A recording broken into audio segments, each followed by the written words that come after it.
girl. Brown-eyed girl! Wow! I am a brown-eyed girl!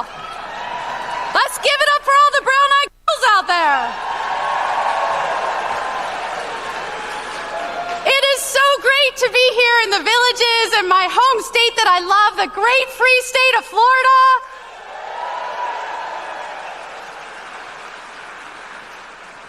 You may remember I was your Attorney General here for a long time during one of the most challenging times our nation had ever seen, and we fought fiercely against Washington to keep them out of our state, to keep our business open, our schools open, our churches open, and keep you from being locked in your homes.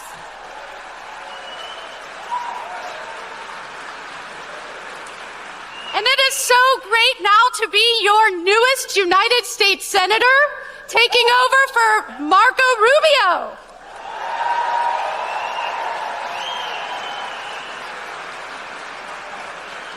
I have some big shoes to fill.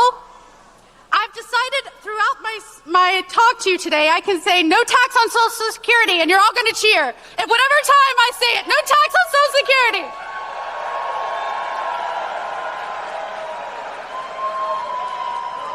Let me tell you about this amazing president who has kept his eye on the ball and remained true to you and what he promised. This is a proactive president. A president that said, I'm going to go to Washington. If you trust me to get back up there and do this job for you, our bosses, by the way, some people forget that. You, the American people, are our bosses. President Trump knows that. He is a proactive president. He is proactive not for partisans. He is proactive for the people, you. And we saw over the last 4 years what happens when you have a president. Can we say he was proactive, or should we say his radical handlers were proactive for partisans? They got a lot done, didn't they? They got a lot done that made this country weaker and less safe. But this president said, I will go back to Washington, I will deliver for you, and I am so proud of him, a merely 6 days after the third attempt on his life, that he is showing back up here to report to his bosses and tell you what he's doing for America.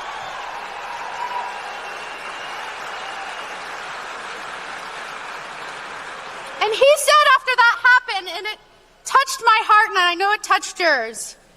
They said, how do you do this job? And he said, it's hard to be the president of the United States of America, but I love this country. He didn't say, I love Republicans.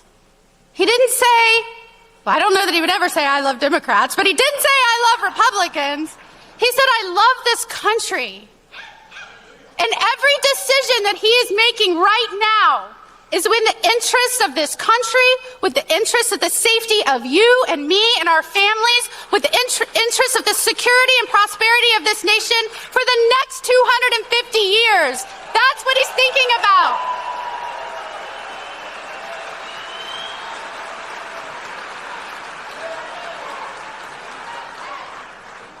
It is about the USA because we, my friends, come together today to say happy birthday, America. 250 years as a people living in the United States of America.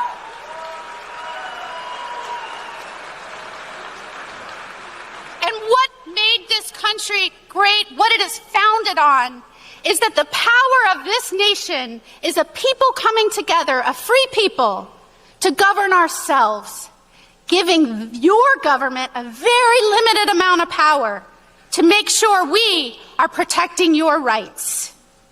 The rights that are given to you by our Creator. And isn't it nice to have a president that wants to get back to that?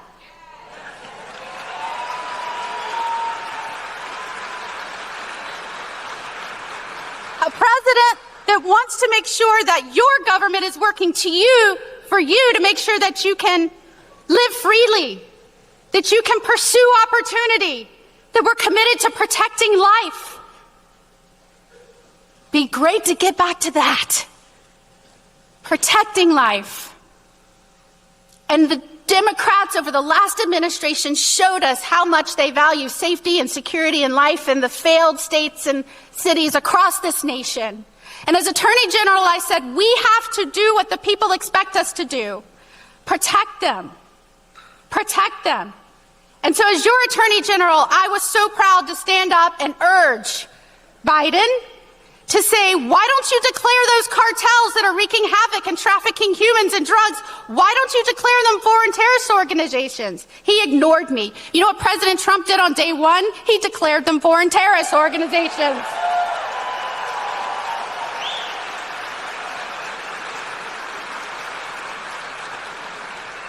And under his commitment to the rule of law and supporting law enforcement, and by the way, I'm thankful not just for that as your former Attorney General, but I am thankful for that as the wife of a cop.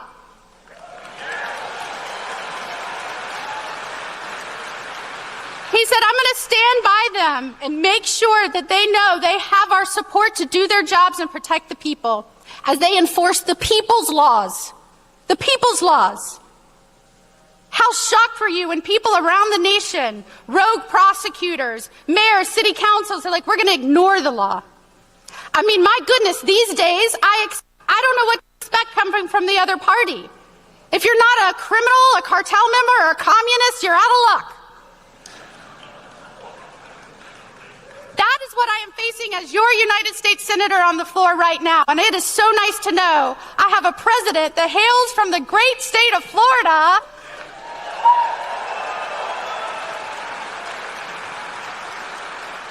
Do you know what an honor it is to say that my constituent and one of my voters is the President of the United States?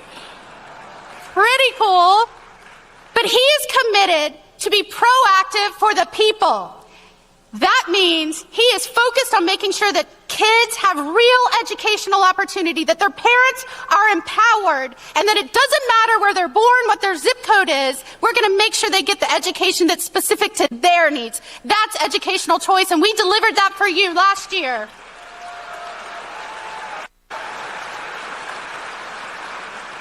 He's going to make sure that when he sees healthcare costs rising and skyrocketing, pharmaceutical costs, drug costs, he doesn't just sit there on his hands and complain about it and say somebody should do something like the last president did. No, he creates Trump RX, and now so many drugs are available straight to you for 80% of the cost.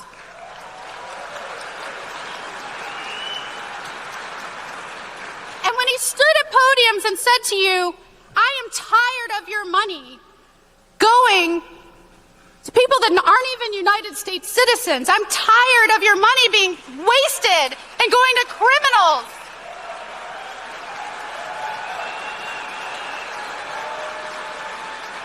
He said, I want you to keep more money in your pocket. Those of you working hard to put food on the table, to support your families, to give your kids a great life. So what did he do? No Social Security.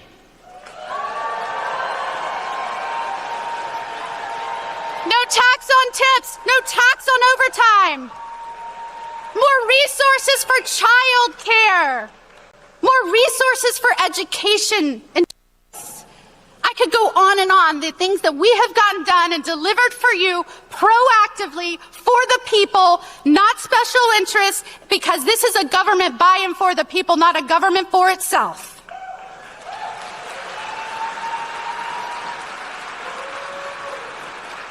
And I have to tell you, it is truly amazing to be able to say to you, of all the states, Florida, Floridians will see the highest tax refunds this year.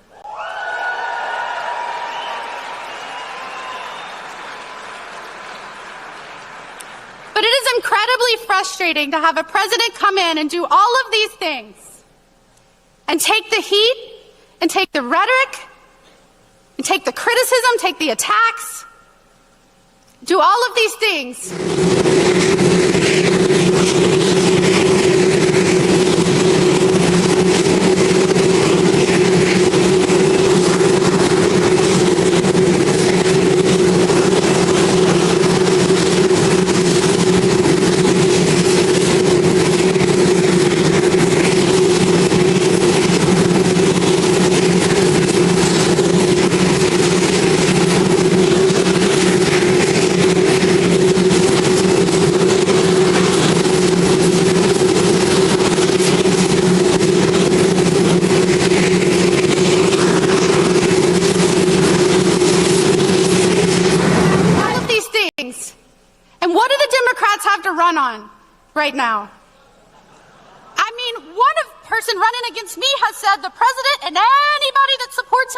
make America great again, you're all fascists.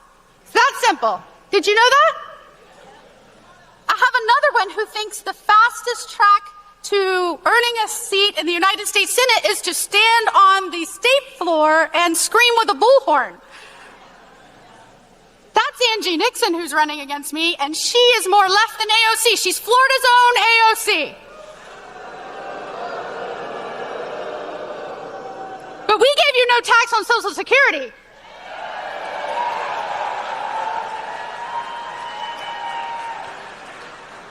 It is an incredible honor to stand here before you as your former Attorney General, as a mom, as a wife of a law enforcement officer, as someone that goes to work every day and fights passionately to make sure that we remain true to what this country was built on and the promise we made its people when it gave government power to act on their behalf.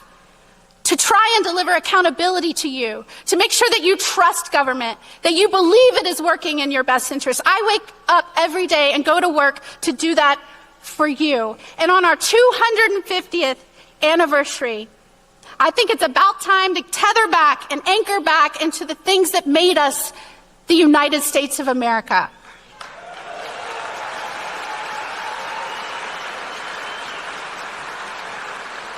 I don't know if you heard, but there was a king in town this week up in Washington. All my Democratic friends that kept chanting, "No kings, no kings, no kings" all year, they sure stood up for one when they visited. But he said something that hit me, and I want to leave you with this. He said 250 years ago, this nation began because you were rebels with a cause. You were rebels with a cause. And you came together to make sure that you no longer were subject to overtaxation or to tyranny. We came together as a free people to govern ourselves. And as we get back to that, as we remain true to that, as we celebrate all we have delivered this past year for you to get back to that, let's remember, we may no longer be rebels with a cause, but we are defenders of a cause, and that is the United States of America. God bless you, God bless the state of Florida, and God bless our great country. Bye-bye.